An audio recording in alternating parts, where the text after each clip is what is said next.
Bismillahirrahmanirrahim. Assalamualaikum warahmatullahi wabarakatuh.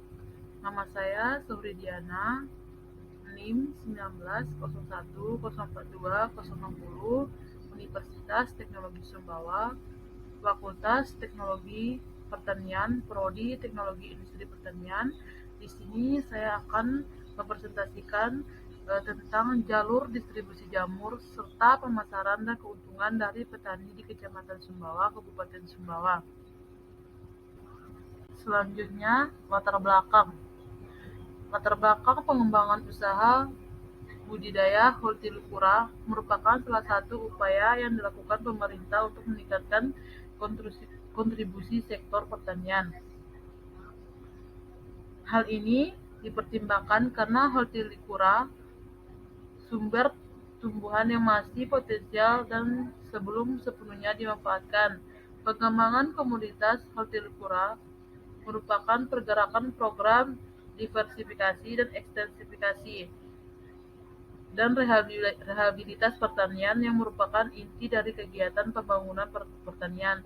Salah satu komoditas hortikultura dari kelompok sayuran yang berpotensial untuk dikembangkan dan memiliki prospek yang sangat potensial untuk mengembangkan adalah jamur. Perbedaan jamur sebagai salah satu jenis bahan pangan yang telah cukup lama dikenal masyarakat Indonesia sebagai salah satu bahan pangan yang memiliki manfaat baik untuk kesehatan. Melihat jamur tiram sebagai salah satu komoditas yang memiliki keunggulan tersebut sebagai masyarakat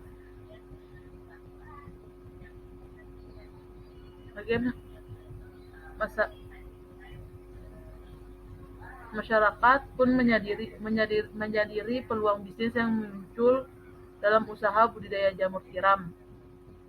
Selanjutnya, slide yang kedua, rumusan masalah. Di sini ada dua rumusan masalahnya, bagaimana cara pemasaran jamur tiram dan bagaimana prospek usahanya. Dan tujuan penelitian, ada 3. Apa saja faktor internal dan eksternalnya? Yang keduanya, strategi pemasaran apa saja yang dapat diterapkan oleh usaha jamur tiram.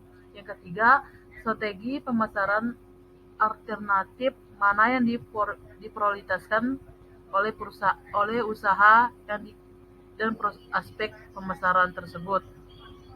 Yang selanjutnya, jalur distribusi jamur tiram. Pemasaran merupakan suatu parameter untuk menilai berhasil tidaknya suatu usaha, karena hasil akhir dari proses produksi penjualan dengan harapan mendapatkan keuntungan. Proses pemasaran memerlukan pihak lain yang disebut lembaga pemasaran. Pengembangan usaha jamur merang harus adanya keterpaduan antara kegiatan-kegiatan produksi yang selama ini terkait dengan peningkatan pemasaran. Yang selanjutnya, pemasaran dan keuntungan. Di sini dalam kita memproduksi barang, kita harus mempunyai keuntungan. Di sini saya akan menilai keuntungan jamur tiram dengan strategi bauran pemasaran yang berkualitas dengan tidak menggunakan bahan-bahan kimia, harus menggunakan bahan-bahan yang alami sehingga tidak menimbulkan hama dan penyakit. Hal itu dilakukan untuk menjaga agar produk yang dihasilkan aman kepada tangan konsumen. Yang selanjutnya, metode. Di sini saya melakukan metode penelitian data primer dan data sekunder. Data primer ini dilakukan pengamatan langsung atau observasi, wawancara, dan diskusi dilakukan dengan pihak internal dan eksternal pada usaha budaya jamur tiram. Selain itu juga, data primer berasal dari hasil pengisian kuesioner yang dilakukan oleh pihak eksternal dan eksternal tersebut. Sedangkan data sekunder dilakukan melalui studi pustaka yang dilakukan dengan cara membaca dipublikasikan yang berhubungan dengan penelitian. Yang selanjutnya, tempat dan waktu.